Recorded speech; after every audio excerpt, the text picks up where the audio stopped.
বিশ্বকবির যে বিশ্বকবি হয়ে ওঠা, তার এত অসাধারণ সব লেখনী যেটা কিনা বারবার পাঠ হওয়া দরকার, প্রজন্ম থেকে প্রজন্মেই সেটা প্রজন্মের মধ্যে ছড়িয়ে দেওয়া দরকার। তো এই যে আমার কাছে যেটা মনে হয় যে আমরা যে আমাদের যে শিক্ষা কার্যক্রম, সেটা কি সংস্কৃতি সমন্বিত শিক্ষা কার্যক্রম না।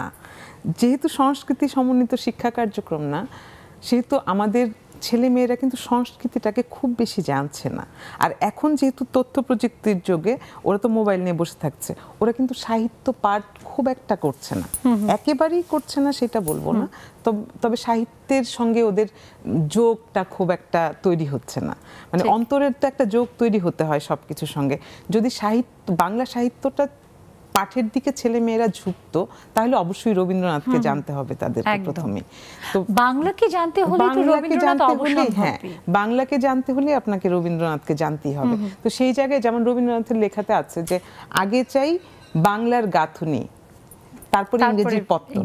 হ্যাঁ, তো আমাদের গাঁথুনিটা আগে বাংলার হোক, তারপর তো ইংরেজির পত্তন হবে। তো এখন যেটা হচ্ছে, ছেলে মেয়েরা তো আমাদের গার্জিয়ানদেরও এখানে একটা ঘাটতি আছে যে আমরা কিন্তু ছেলে মেয়েদেরকে বাংলা পড়তে উদ্বুদ্ধ করছি না।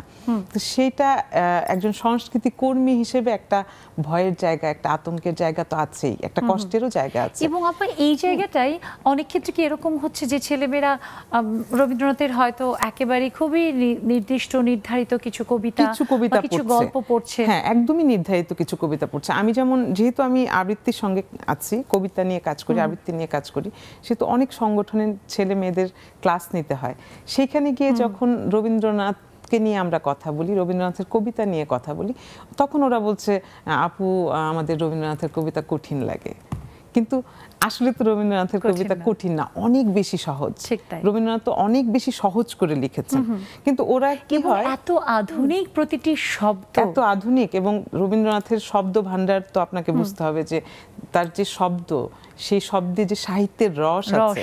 এখন কি সেই, মানে এখনকার কবিরা লিখছেন, অনেক কবি আছে ভালো লিখছেন, আমি নেগেটিভ বলছি না, কিন্তু তাদের ওই শব্দে সাহিত্যের রসটা পাওয়া যাচ্ছে না। ছুঁয়ে যাওয়া বলে না যে একেবারে ভিতরটা চূর্ণ বিচূর্ণ করে দেওয়া, সস্তা কথাই লিখছে ছেলে মেয়েরা, ওইটাতেই উদ্বুদ্ধ হচ্ছে।